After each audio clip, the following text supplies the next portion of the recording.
Hey y'all, welcome back to another online lecture. Today we're talking about the ACES plus C writing protocol. So as we go through, make sure you're following along in your notes and pause if you need more time to fill in the notes. Part 1 of the writing protocol, understanding the question. So before you can even start writing or thinking about what you're going to write, you have to understand what the question is asking you to do. So the 4 different types of questions that we'll typically see in this class is to what extent, compare and contrast, explain and analyze, and evaluate the lasting impact. So even though these questions are formatted a little bit differently, the purpose of these questions is to analyze what you know. They just have you going about explaining what you know in slightly different ways. Part 2, plan your response. So planning here includes 3 parts. 1, list the items that you should identify in your answer. This comes from part 1. So what exactly is the question asking you to do? How many paragraphs can you do it in? And what do I need to make sure I need to hit to sufficiently answer the prompt? Part 2, list facts and examples to support your answer. So you're taking these things that you need from part 1 and you're giving evidence from your sources to back up your claims. So this should include factual evidence as well as quotes from your passages or whatever source you're pulling from. 3, plan your response in outline format. The reason why this is important because it helps you organize your thoughts and make sure you don't leave out any information. What we typically see is that as someone gets in the middle of their essay, they lose focus on what they're supposed to be writing about. So by outlining it all out first, you're making sure that you're keeping on track and you can always reference back as you go. So again, with part 2, continuing on with the same thing, the 2 different types of responses that you'll see is the constructed response and the essay. So the constructed response are shorter, usually, and may only have 1 or 2 documents. So since you have a less amount of sources, you don't need to write as much, or maybe the questions aren't quite as extensive. So you can get away with sufficiently answering the prompt here with 1 or 2 paragraphs. This is versus the essay, which the essay questions are longer and involve more documents, usually 3 or more. And so since you have more documents, or since the question is more complicated, the response needs to model that as well. And you'll see it typically with 3 or more paragraphs. Part 3, outline format. So this is how you should be outlining your essay. You should be able to look at your essay and point to specific lines and point back to your outline and say, this is where I got it from. So you have 3 paragraphs, the introduction, body paragraph 1, and conclusion. You can also add in more body paragraphs as needed. So the introduction, the first part, this is explaining and opening up your topic. What you absolutely need to have in the introduction is your thesis statement. Your thesis statement answers the question and goes through how and what you're going to do in that essay. And so for the body paragraphs, whether it's 1, 2, or 3, or even more or less, you're taking the thesis statement and using that to inform your body paragraphs. And so let's look at just body paragraph 1. Let's say that we're writing a 3-paragraph essay. For body paragraph 1, you'd insert your topic there. And again, you'd pull that directly from the thesis. You would then have a hook sentence, and then you would use a hook sentence and supply evidence. Usually 3 pieces of evidence is sufficient to answer to support your hook sentence.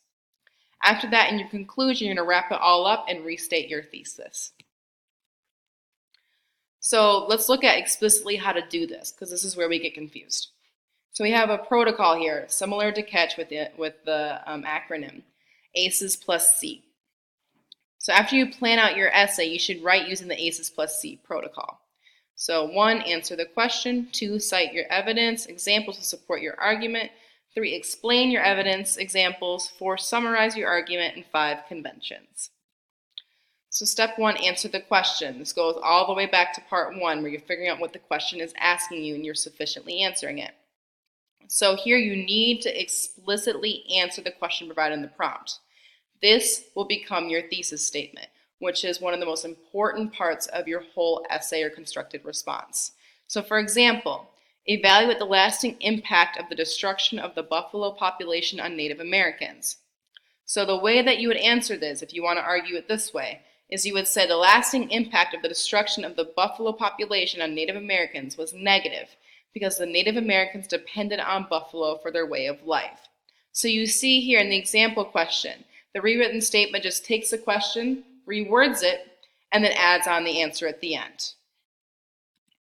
Step 2, cite your evidence. So you should be using facts that you previously know, facts from the documents, or quotes from the documents to support your answer or thesis statement.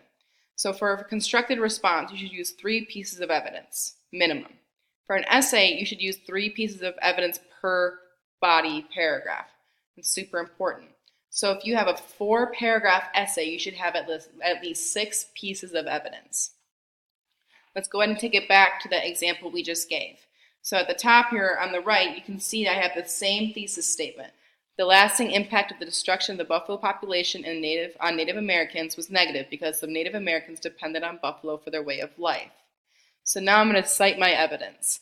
When the Transcontinental Railroad was built, white settlers using the railroad would shoot the buffalo for fun.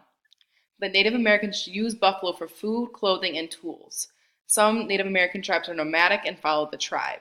So you see here, the first sentence is my first piece of evidence. And second, I have more evidence to support my claim. And the third, I'm wrapping it up by adding in that last piece. Step 3, explain the answer/evidence. This is incredibly important. What we see happen a lot is that we have great evidence, but we just assume the reader understands what we mean. We cannot assume anything when it comes to someone reading our essay. And so what you do here is you explain how your evidence supports the argument provided in your answer or thesis statement. So here you should find the connections between the answer to your question and the evidence you use to support your answer. So this is what bridges your evidence to your thesis and your answer. So it's that connection. It's super important. Without it, the evidence doesn't do enough to justify your statement. So I'm not going to read that whole paragraph again. It's the same thing I just read. But that last part is what I added in to explain my answer. So when the buffalo were killed by the white settlers, that decreased the amount of buffalo available for the Native Americans to use in order to live. So if you go back to my 3 pieces of evidence, all of that stuff is great, but doesn't actually mean anything to my answer unless I add in that link. Now my argument makes sense. All of these things happen, all these things matter because when the white settlers shot at the buffalo and killed them, it decreased the amount, negatively impacting the way Native Americans were able to live. 4, summarize your argument. So here you're summarizing your answer that you provided in your thesis statement. So you're wrapping it all up. So you have the same answer here again, but at the bottom you see that last part underlined. The lasting impact of the buffalo population destruction on Native Americans was negative because the Native Americans depend on them for their way of life. So here, in case it's not already clear, I'm wrapping up everything I'm saying and concluding my argument to make sure my reader is on the same page. None of my answers would be misconstrued. Step 5, conventions. So the reason why it's plus C is this is what you do after writing. Completely are done writing. And after you should go through, reread it, and check for proper conventions such as spelling, punctuation, capitalization, and grammar to be sure that it's easy to read. So as we get more eloquent arguments in our papers, we have to make sure that all of these things are not distracting our reader from our main point. We do not want our reader to take away the wrong idea or to not be able to focus on what we're saying. So by going back through for conventions, we're minimizing the chance of that happening. So last tips that's important for you to know as writers. Historical writers or any writers, period. 1, do not use contractions. So you do not use can't, won't, don't, there. Instead, you'd have to say, and spell it out, cannot, will not, do not, they are. 2, are specific. So again, we want to make sure the reader walks away with the exact understanding we want them to have. So you have to be specific with what you're saying. So do not say thing, that, very, really. Very and really, you're probably wondering why not. Those don't actually mean anything. They add nothing to the paper. They're just fluff. So instead we use extremely, event, idea, repeatedly. It's specific and it's focused. 3, do not use passive voice. So this is confusing. I understand that. We probably haven't heard this before. So passive voice is essentially where the direct object is at the front of the sentence instead of the subject. And so you're writing a longer sentence that is more confusing. So for example, in the do not category, we see President Roosevelt was approved to get out of his wheelchair. And so we see President Roosevelt, who essentially is the recipient of the action, leading off the sentence. And so we have to use the word was approved. which is passive. Instead, we can restructure the sentence to say, doctors approved President Roosevelt to minimize wheelchair use. That's a much more succinct and eloquent sentence. And number 4, do not start with sentences with and, but, so, or because. These are supposed to be things that connect sentences or are in the middle of sentences. They never leave sentences off.